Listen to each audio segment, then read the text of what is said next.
Hello, everybody. Welcome to nPhoto Studio. My name is Eugene Negavietsky, and we have something exciting in store for you today. All the way from Houston, Texas, I have Brayden Fielding. Now, Brayden is a master of many arts. Not only is he a professional photographer, but he is a professional videographer, and he also is a licensed drone pilot. Now, Brayden, I've introduced this topic to our audience a little bit already, but how about you go ahead and tell us a little bit more about yourself? Yeah, awesome. Thanks, Eugene. So like you said, I am a photographer and videographer and drone pilot in Houston, Texas, and I've been doing this for the last many years, slowly growing kind of what I know as my business. And I'm kind of the owner of my photography studio, which is Multiflex Media, and I love sharing beautiful images and content and video just with others, and being able to change kind of how they see different, how they see their family or how they see different objects differently, and kind of being able to share my talents that way. Wonderful. Wonderful, Brayden. So now let's get started. How did you get started in photography? Yeah, so it dates back many years ago. I'm thinking probably 8 years ago. When I was when my family moved to Angola, Africa, and when I was about 8 years old, I started off, my parents gave me this point and shoot camera. I'm not even sure if the first one was film. I think the first time I got it was film. Then we realized that we're not ever gonna, develop anything. So they gave me a tiny little digital camera. And I took it on field trips, for school, and all sorts of different kind of friend activities. I'd kind of bring it with me and kind of just snap different pictures. And from there, it kind of grew. My parents had this nice DSLR, and they take pictures when we went on safaris and stuff of these animals. And then we moved back when I was like 10-ish. And once here in the U.S., they started printing these pictures really big of these animals and the beautiful wildlife. And that's when I started realizing, oh my goodness, these are beautiful. That's so cool that my parents were able to capture what I was seeing that way. And so when I then moved to Norway when I was 12, and that's kind of where everything kind of picked up. Living in Norway, it's a beautiful, beautiful country when it's not raining. And I wanted to be able to show that to all my friends back in the U.S. because, moving to Norway is a big thing. And they all wanted, they kept asking me, how's Norway? How's Norway? And I tried to tell them how beautiful it is. And I was sending them iPhone pictures, but it really wasn't conveying, what I was seeing to what I was sending them. Okay. And so from there, it kind of just, I never thought that I was going to be a photographer or that's what I wanted to do, but I just wanted to improve these photos that I was sending everybody. And so it started from there. It started going from tutorial to tutorial, looking at how do I get better light? How do I change this? I started using more of my mom's camera and trying to change different settings and use manual and learn how to, really alter it differently.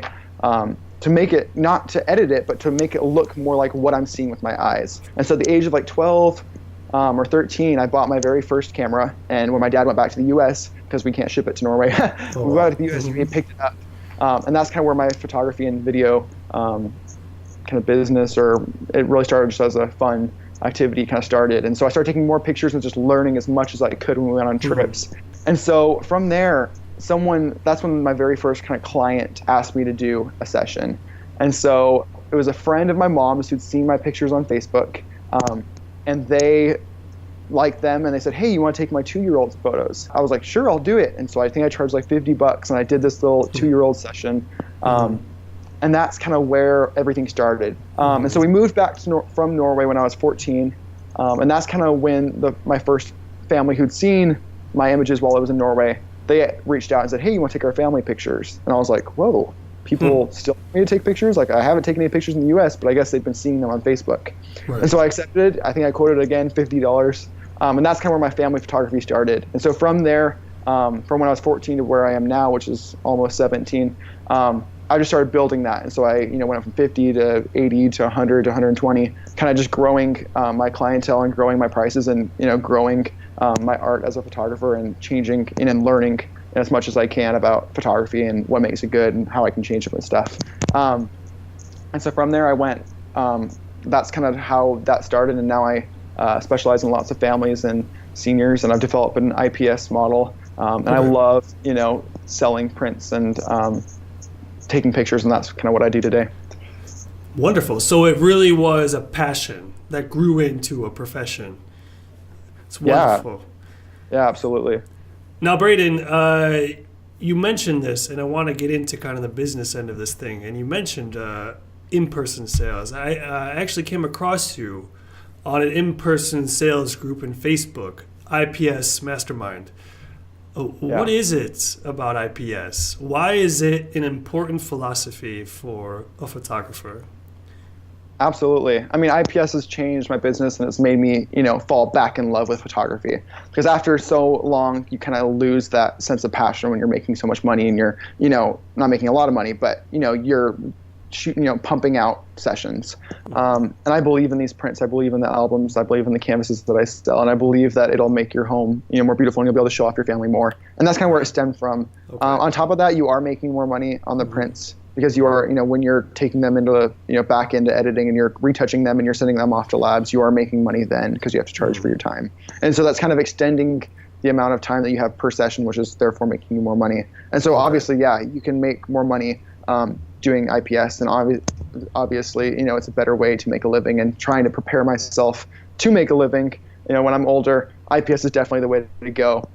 Because you make that personal connection, and you sell something that you believe in, and you make more money that can actually support you and your business.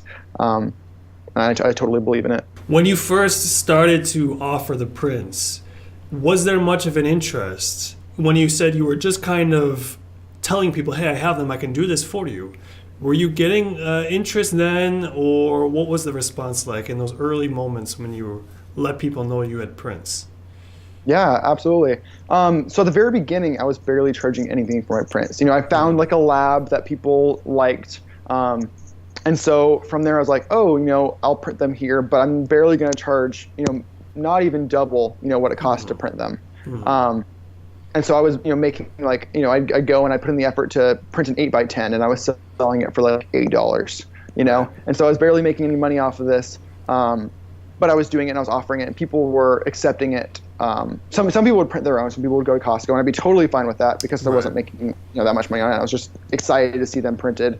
But some people who had no idea about printing, they'd want to leave it up to me, and they'd respect that I had researched it and stuff, and that it was just one less thing to worry about. So a lot of your clients were trusting your opinion on the matter of print quality and doing something well. Now, we're on this topic. How did you kind of educate yourself about the business side of running a photography studio? Or what is it that you're basing your current business model off of? Yeah, so from the very beginning, living in Norway, I shadowed my first wedding with a guy from church that I knew that I was friends with. And he's the one that kind of showed me kind of how different parts of the business kind of interacting with clients went. And so that's where I started learning there. Since then, I've moved back here, lots and lots of YouTube, lots and lots of online kind of just tutorials on specifics. Like, how do I do this specific thing? How do I make the light look like this? How do I blur a background more? I started learning more about my camera and stuff. And that's kind of how I started learning more about photography. But as it goes with business, I never did a lot of training, I guess. I kind of just charged money and focused on photography. Okay. And until recently, when I partnered with, and I'm actually interning for a company that's local, and they started teaching me more about the business, and we're not close enough really to compete that much, and obviously I'm way less than they are, but kind of that they're where I want to be. And so I've been interning with them, and they've been teaching me tons about the business and how to succeed, as an entrepreneur, and later on in life, how to make a successful business that you can support a family on. And so I've realized that this business is more business than photography. Okay. And although I love the passion of photography, I also am loving the business, because I am totally an extrovert and I love people. And so that's kind of where I've been learning stuff. Besides, also IPS Mastermind is an amazing resource, an amazing group. Because you learn more about how to charge, what to charge, why your time is valuable. That's kind of how I've learned to start my business and that. And it sounds like a lot of it comes down to just the trial and error, and having kind of that confidence of trying something, even if it might not work out the way you expected it. Yeah, absolutely. I mean, everything that I've done in my business, every time I raise my prices, that's kind of a leap in faith. Mm-hmm. But I also have faith that, I can charge more. I see other people charging and I see my work. And when I'm comparing them, they're similar. And so I'm like, well, why can't I charge the same amount that this photographer is charging, just because I'm 16? And so that really is kind of a leap of faith every single time, and realizing that, getting closer and closer to what other people are charging, and having other people say, oh, I just did a family or an extended family session, a couple years ago, and they're like, and you're only charging $300? And I was like, yep, that's it. And they're like, oh, okay. And then they wrote me a check, and that was it. And I was like, oh my gosh, I could have made a lot more money there. And it's they like wanted a to. light bulb. Yeah, exactly. I'm like, so why am I not charging more? I'm making these images that are comparable to other, photographers. Right. Why am I not charging the same as these other photographers then? And that's kind of what kind of sparked that. Okay. Every kind of photographer has challenges, especially at the beginning as they're starting out. Now, being as young as you are at 16, I'm sure you've faced many challenges getting started in photography. If you could just share with us an example of a time when you've had to overcome some adversity, a challenge in your life as a professional photographer, and how did you manage to overcome it? Yeah, absolutely. So being 16 definitely has, issues along with it, because although my head's here, I physically look like I'm this old, so people trust, base me off of what other 16-year-olds are doing. Right. And that's, throwing firecrackers in trash bins and, all these crazy things that, they're stereotyping, teenagers with. And so at the very beginning, I started doing these sessions, and I never really advertised that I was 16. I did to friends, and they knew that I was there. And when you're charging only $50 a session, they know what they're getting into. They know that they're hiring a kid. They know that they're paying cheap, and therefore there's that correlation. It's when you start charging more, when you kind of implement an IPS or the IPS session, that's when things start to change and people start looking at you as like a regular photographer. And so my first couple sessions, actually my first many sessions, my mom would come with me, and she was amazing, and she'd help me pose everybody. Because I was good at the technical aspect, but I was kind of awkward with how people, were arranged and stuff. And so we kind of worked as a tag team for the first probably 25 sessions. And we'd show up onto these sessions, and the clients would come straight up to my mom and say, hi, I'm this person, Thank you so much for doing our sessions. We're really excited and stuff. My mom would have to say, hey, I'm not the photographer, actually. You've been corresponding with my son, Brayden, and he's the one that's doing the whole session. I'm just here to help out. And they'd go, what? Really?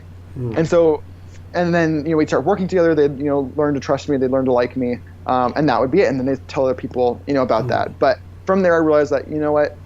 People liked and then were coming to me because of my images. And so I really didn't need, to put in there that I was 16. Like, hey, come hire me. I'm a teenager. Right. Because I really, trusted that, work needs to be sold, not who you are. Although, who you are has to do with it. But yeah, that's kind of some of the problems I had, was just age and stereotypes and stuff.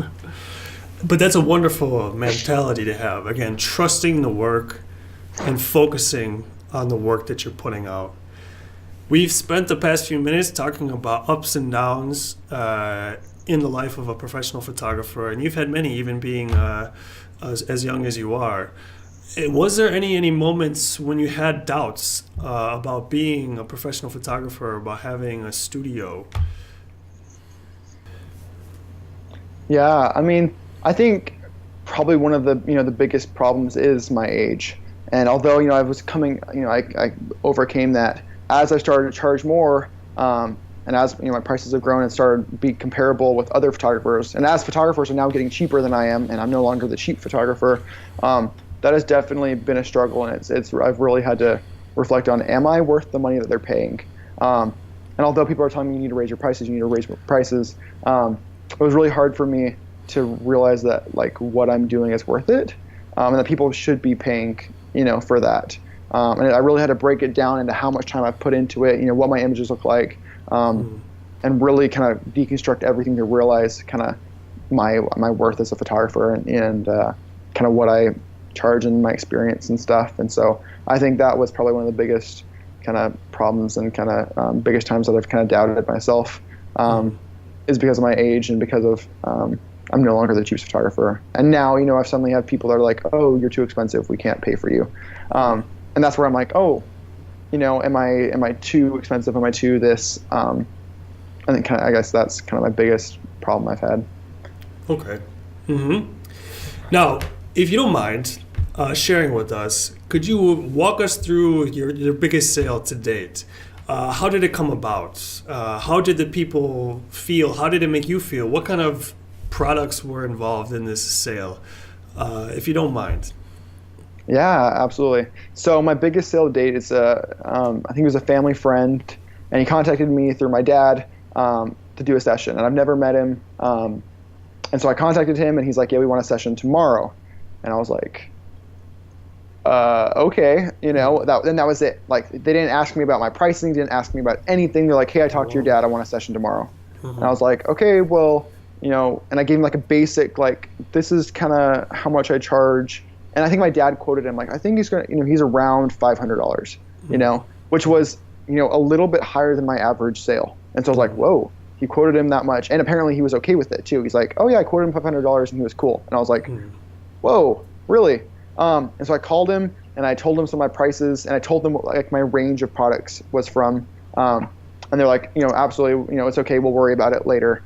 We trust you. And so they ended up hiring me. I did the session that very next day.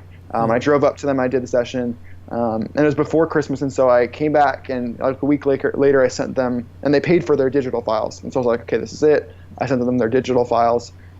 They made Christmas cards, and I thought that was going to be it. I was really proud of the images. I started working more with Flash and stuff, and I was really kind of excited about that. And finally, I finished the rest of their products. And I was just going to send them the rest. I already had a digital gallery because I sent them their digital files because that's what they wanted. And so that's kind of all it was going to be. And it was kind of getting towards Christmas. I just finished my busy season in August to November, which is a long season, but it always carries on further. And so I kind of just finished it. I'm totally exhausted. I'm ready to go on vacation. I'm getting packed and stuff. And I'm like, I don't have time to go do an in-person reveal and stuff and to push these prints. And they already kind of have their digital files. They can choose to do what they want with it. But I'm on the phone with them. We're talking about their digital files. And I'm like, okay, well, thank you so much. I'll send you the rest of your files. But do you want me to come over? If you want me to, I can come over and show you them. And we can talk about different prints and stuff. And they're like, sure, that sounds good. And I'm like, I have to drive another 40 minutes to their house and drive 40 minutes back, and they're not like a super close client. I don't know them very well, and it was kind of an awkward situation because I didn't know the area very well during a session. And I'm like, and I'm tired, and so I was like, I don't want to do this. And so I finally set a date, and I'm like, okay, next Tuesday or something like that. And they're like, okay, let's do it. And so I'm like, now I have to design all these different, wall, collections and stuff, right. And which I love doing, but it's in that point where in December you're tired, right. And you just want to, get your money and be done. And I was kind of wiped out. I was also doing tons of Santa sessions, and so I did 120 family sessions in the space of like 4 days. And so I was totally exhausted from doing that. They were all like 8-hour days. And so I get everything together. I kind of throw together, and I'm kind of stressed about getting them done in time, but I throw together all these different kind of arrangements and stuff, and I go to their home. And I started off, I forgot to tell them that I needed a TV to show on, and so they're kind of scrambling to kind of clean an area so I could show it to them. But I ended up showing them these wall portraits and how they would look on different walls, and they were in love. And I know that they've spent, even more money on a senior photographer. And so I was kind of comfortable talking to them about prints, where sometimes I'm not. And so I started, kind of showing them these prints, and they ended up loving them. And I showed them kind of one of my highest packages that I had. And so I was showing them what a 30 by 40 would look like, which is kind of popular. And I showed them what my other 16 by 20, different prints would look like, and what different images would look like. And I actually had my software, and we went downstairs and kind of projected it on the wall to show how big they would be and stuff. And they ended up, kind of loving those prints and stuff. And they wanted some for Christmas and to share with people. And so I ended up I ended up having kind of one of my biggest sales then, is because they weren't kind of afraid to add on more. Okay. And so I ended up selling a 30 by 40 canvas, which is like one of my favorite canvases and one of my favorite products. And I've sold lots of them because the price wasn't too high, I guess. And so I sold a 30 by 40 canvas, two 20 by 30s. Kind of in an arrangement where the 30 by 40 and the 20 by 30s to the side.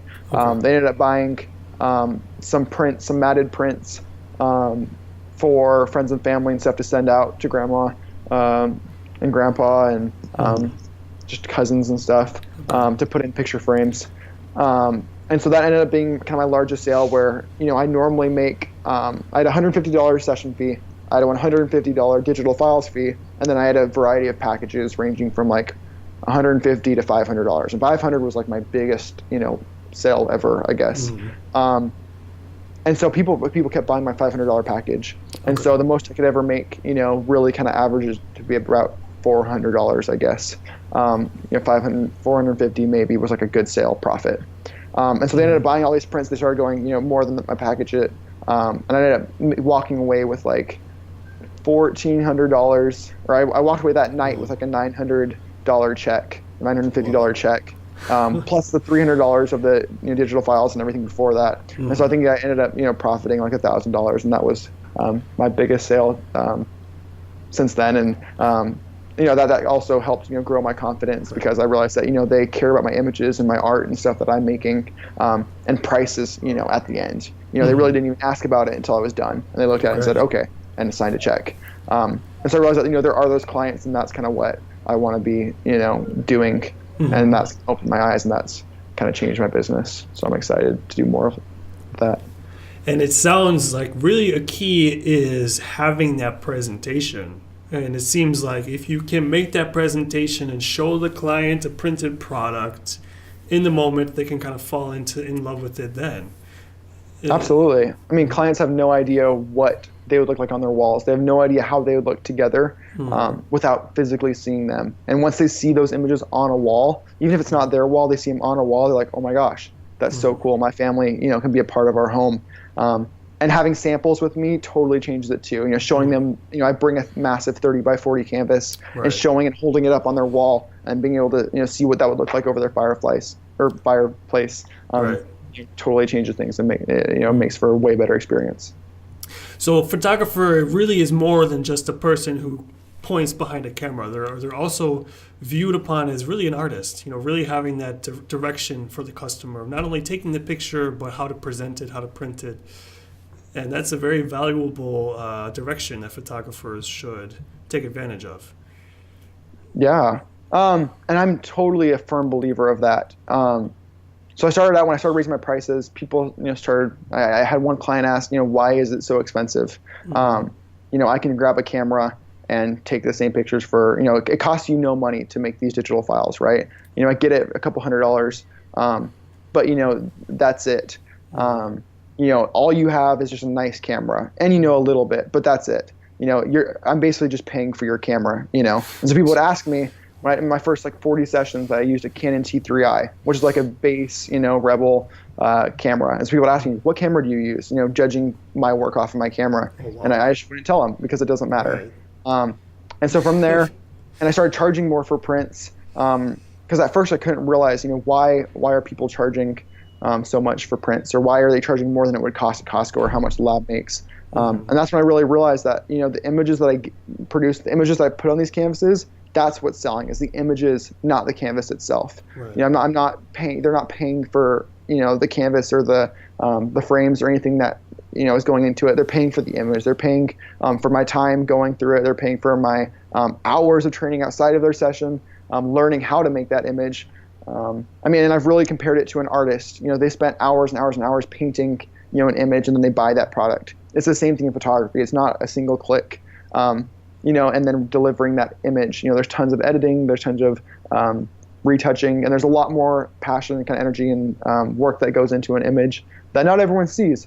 And so I'm a firm believer that, I'm selling my images, and I'm not selling, the means that they're putting it on their wall by.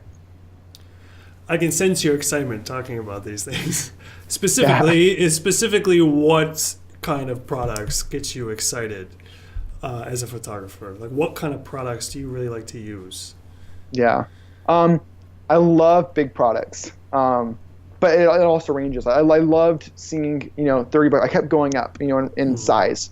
And so when I first ordered my 30 by 40 print, I was totally blown away because I've never seen a print that big. And seeing one of my images that big was crazy.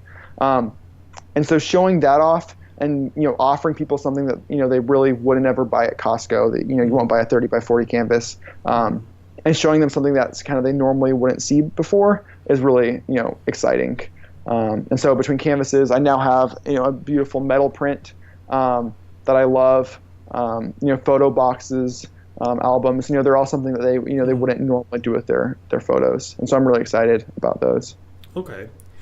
What about you mentioned canvases. What about things like albums or photo books? How do you assess these kind of products? Do you think they have the same potential to be effective and leaving an impression on a customer?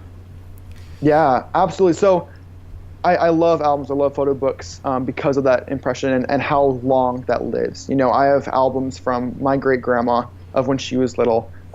That get passed on, through generations. And so really selling an album is selling it, an heirloom product that will live in your home for years and years and years, that your grandkids can see, their kids can see. And you're really telling your story of your life through those photos in that album. And so I totally love that. And I love the potential that they have to last for generations. Do you sell any digital files anymore, any digital products? Yeah, so I do set, my ultimate goal is to sell, less digital files and to have an audience where, they, their end goal is also prints. Although I'm working towards that, lots of my clientele that's kind of shifting came from my digital file days. And I know that digital file still has kind of a place in people's hearts right now, because they want to share on social media. They want to do smaller prints. They want to do more with those images, and they want to have the, the flexibility of having that. Because it is a digital world, people want to share on social media, and so although I'm raising the prices of my digitals and it's competing more with my prints, I still totally offer them, and I offer digital files in correspondence to the prints that they buy too, because I want to see that image on their wall. But if they buy a wall portrait and they have that, why not have the digital file as well? And so that's what I do offer them. Okay. I'm going to go here for a second. We're talking about digital and print. Now, before I started working in a printing lab, I was the typical person unaware of the ins and outs of the photography world, and I fell into that common conception that print is kind of falling out of favor, digital is taking over. As a professional photographer, where do you see it? Do you see it as there is a place for both digital and print? Do you believe that print is dying out? Do you believe that digital maybe is not going to stay around for much longer? Where do you see kind of this relationship between digital products and printed products? Absolutely. I mean, there's tons of photographers that only offer digital products, and they're cheap, and kind of that's all they do. The thing is that when you have friends and family that come over to your home, you're never going to come say, "Hey, come look at this USB drive that I have in my hand. Let me go plug it in my computer and you can see my family pictures." I don't know anyone who would ever do that. However, prints, that's showing off your family. That's showing off your kids, their smiles, their happiness. That's being able to put, your family as art, kind of around your home. And they'll last for generations. How long, will you look at the images on digital files on your hard drive before, that's it? All my digital files on my hard drive, I barely look at. However, these prints that I have around my house and the prints that we've stuck up, every time I go up and down the stairs, I see, our beautiful family, because we have a huge canvas arrangement.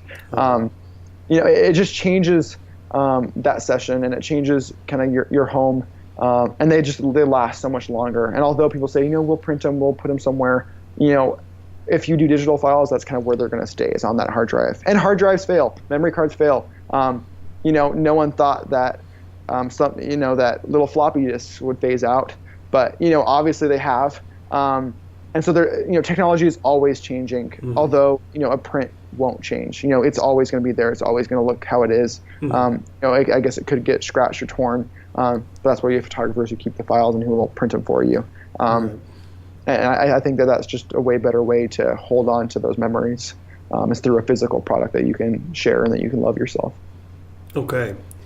Now, you like to give off this impression that photography is, in fact, an art form. And I once saw you post this quote, "Your images are art, not files." It's a profound statement. Where did that come from? and kind of who were you trying to address with that statement?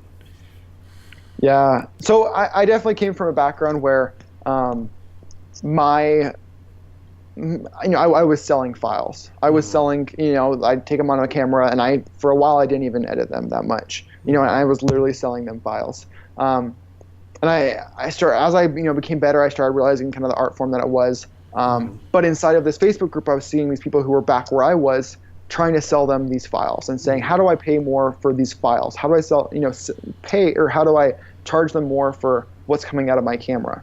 And that's what really struck me, that, you're not selling those files. You're selling your hours of time. You're selling your hours of work that you put into your images. And you are just, as important as an artist. For many images, I edit them. I Photoshop, beautiful, light and brushes, and to make, their images stand out. And so in a way, I totally am an artist. I'm physically grabbing a paintbrush and painting stuff into their images. And lots of other people too, are too. And so that's kind of what I was kind of addressing, those other photographers who were, selling their images for, $70 for, everything, when they're giving it all away, and they don't value themselves. And so that's kind of who I was addressing, is, those photographers who don't value their own work and don't value their art form as a photographer. Okay. I'm going to go back to the business side of things now for a second. Now, how do you market your business in general? Yeah, so a lot of my images, I started out, on Facebook, had my parents share my Facebook posts. That's kind of how I got all of my business until very recently. And that word of mouth is kind of how it gets around a lot. I mean, in a tight-knit community, church is very important. And so that ties, a lot of, people that I know together. And so that's where people talk, about this type of stuff, and that's kind of where friend groups talk. And so a lot of it is word of mouth. It's very rare that I get a client that, has researched me and found me. In fact, I have, awful SEO, and unless you, search for my name perfectly, you're not going to find my website. I mean, even if you don't put the space between multiplexing media, I'm not going to come up. And so my social media and my, website isn't what is bringing people. And so that's, I've kind of focused on marketing through people and giving them a good experience, and wanting them to talk about, what I do. And now I have these little pass along cards that, after a session when I'm delivering prints to people, I give them these 10 cards that have their names on them. And if they want to give them to people, they can earn more print credits. The other people can get, earn more money towards their session. And it's kind of win-win for them. And so that's kind of what I'm trying right now. Also doing more shoots. So for example, when I did Santa sessions, I was hired out by another company to be a photographer. But because I did it for a certain price, I was able to market to everyone that came in the door. And so I did 120 families, and each one walked out with a business card. And so that's kind of how I use. And they're all, my ideal clients, because they all live, close to me, and, they're all people I want to market to. And so that's a really good marketing strategy. That's a good tip. That's a really good tip. Now let's do a little role play. And I want you to assume that I'm one of your clients. Walk me through a typical session with Brayden. In other words, what can clients who decide to work with you, what can they expect? Yeah, absolutely. So usually, it starts from an inquiry. They send me a text message, they, comment on a Facebook page, or they send me something through my website, or they talk to me in person and say, hey, I saw these people's pictures. I want to do a session.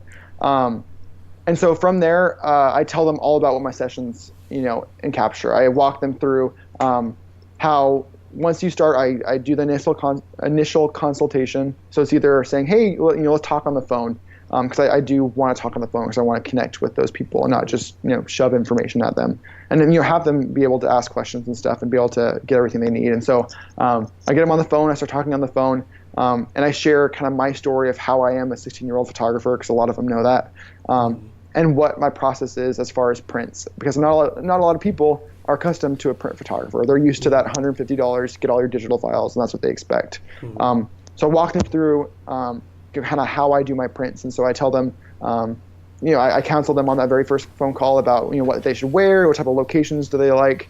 We start planning their sessions, talking about their family as a whole, and I really connect with them and kind of figure out, how their family interacts and kind of what defines them.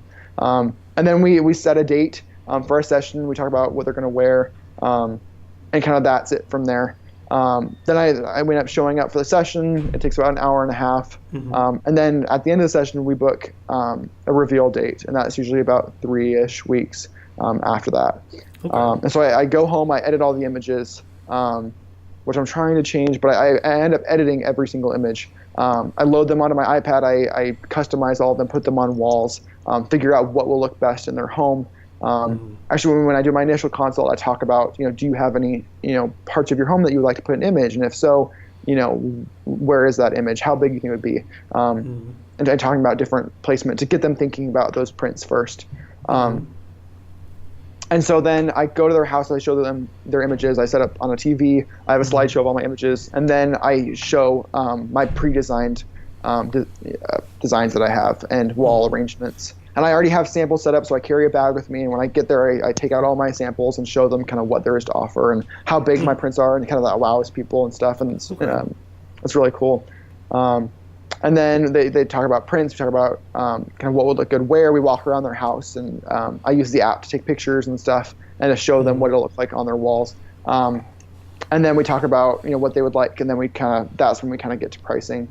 And so then we talk about, and they've seen the prices before and they know the range. They talk about how much that'll cost and if they're okay with that. And then I either, walk away with a check, or, either it's too much money for them and they just want the digital files, which, are fairly cheap anyways. But you're doing the pricing after you're showing them the show, after you're showing them the presentation, after they have a chance to really get a feel for what they can get. Then you're doing the pricing. Yeah, absolutely. Okay. I always think that, and before you make that connection, before they connect with their images, before they love them, telling them that a canvas is going to cost this much isn't very good because they have nothing to connect that to. And so that's my philosophy, I guess. Sure. Is that, they want to be able to see their images, they want to be able to see them up on the wall, they want to connect with that and be able to envision that product before, we're talking about pricing. That makes a lot of sense. Again, get them kind of really interested in it before you get to the pricing details. Now, I'm going to play a little bit of a picky subject. Now, you got me on the phone. I called you. I heard your name. Good reviews. But I'm still used to these digital files. Can't you just send me some digital files? What would you kind of tell me to try and push me all over the edge to see you in person, to see that presentation, to ultimately buy the printed package? Absolutely. So, I tell them at the very beginning that we do have digital files available, but let me tell you about my prints. And so I tell them about my beautiful canvases, how, the large artwork on your wall, how long they'll last, how they'll last for generations, how I give lifetime warranties. So if anything ever happens to them, I'll replace it for free. I guarantee color quality, and I really want to decorate your home. And be able to be with you from the start of when we take those images, from the start of the process to the very end. And that's kind of my finished product, is a beautiful wall image. It's not giving you a little drive with your images. I want to be there through the entire process and be able to help you along the way, because I've put lots of time into researching and learning the best ways to do kind of all of that. And sometimes it works and sometimes it doesn't. It depends, because not everyone's your ideal client. Sure. Well, you sold me, though. Again, getting it on the wall, getting a beautiful place as opposed to something in a drawer, you got me thinking. You got me thinking to call you again. Now, Brayden, I was asking you what people should think to choose you kind of as a partner. I'm going to flip it around now. What factors do you pay special attention to when looking for potential, say, business partner or supplier? Yeah, and so I work with various amount of companies. I print my canvases through some people, metal prints to different people, and it all comes down to kind of a couple things. One is I look for reviews, and so I go into IPS Masterminder and I keyword stuff and figure out what other people love to kind of avoid testing everything. Then I usually pick my top 2 suppliers that people have mentioned, and it's kind of based off of quality, which is first. And so if I have canvases, and because I really am pushing an heirloom product, I want it to be able to last that long. I want to be able to say, hey, it'll last for generations, and I want it to physically last, that long.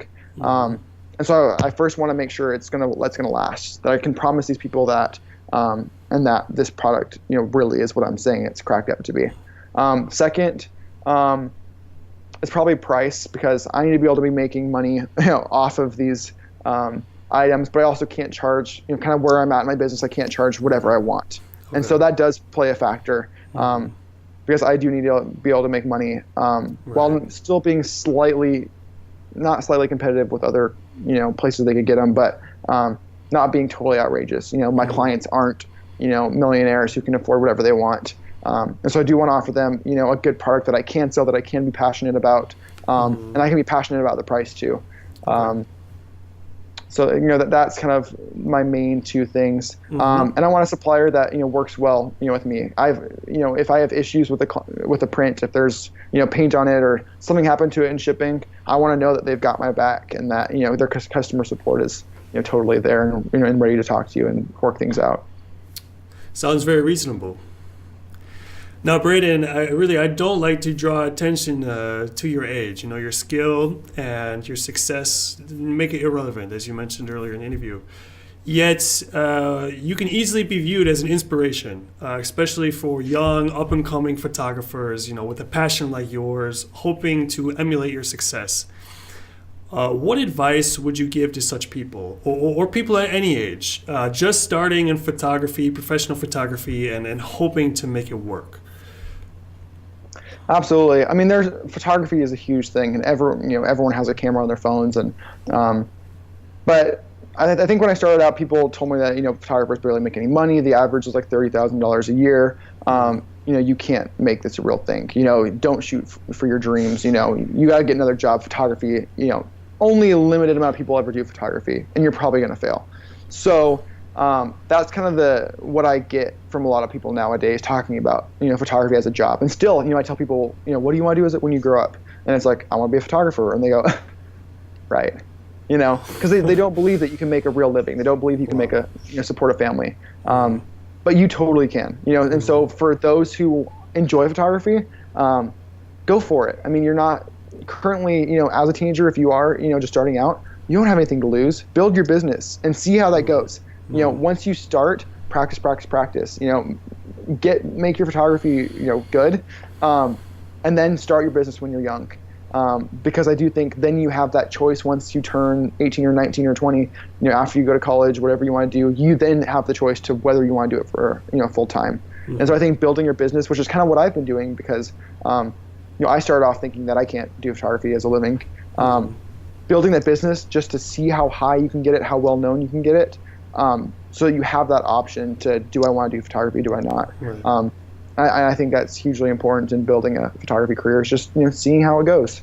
And seeing if that's right for you. Some people love photography, but they do not like the business aspect of it. And I'm telling you now, if you can't manage business, you're probably not meant to be a photographer, or to own your own company. I'm sure there's other jobs where people tell you what to do. You can be a National Geographic photographer and just focus on photography. But if you love people, if you love being your own business owner, it's totally possible. I think you should definitely go for it. Lots of people make good money on photography. Okay.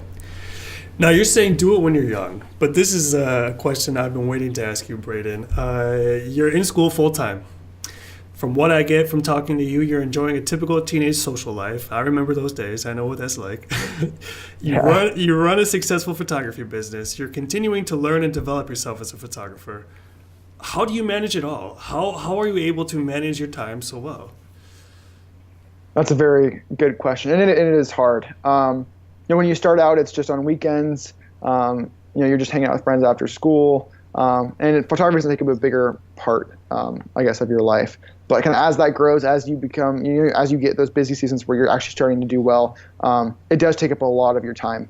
And although I try to manage it, sometimes it doesn't get managed. Sometimes I'm going to bed really late. Sometimes I'm delivering late because when I talk to people at the beginning and when I talk about other prints and how long it takes to turn around and edit stuff, I do put in there that, hey, I am a regular kid. I get homework, I get projects and stuff, and school always comes first. And so that's really a big philosophy that I have, is that you need to put school first. You need to figure, make sure that your future is in place before throwing everything away, for photography. And so I really do put school first. I put sleep first too. And so if I have something that's due, I try to get sleep on time and figure it out. There's a lot of I work on photography a lot during school, and so I'll finish my work quickly, and then I'll jump out and I'll start talking about pricing, and I'll watch more educational videos and stuff. And so photography for me doesn't really stop. It's always going. There's always more articles to read, and I try and manage as much as I can.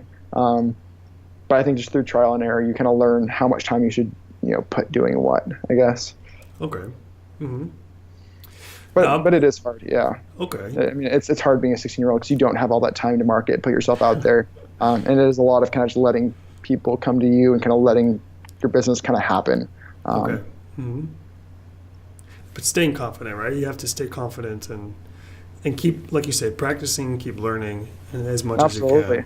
Absolutely. Believing in yourself is absolutely key. I'm a big guy with philosophy and mentality and psychology. I love this kind of stuff. So I'm going to have us conclude with this one, Brayden. What was the best advice you've received relating to photography or business, or maybe just in general, that you would like to share with others? Yeah. So I've had many great mentors, many great people. I've read many great quotes. But kind of the message that sticks out to it is believe in yourself.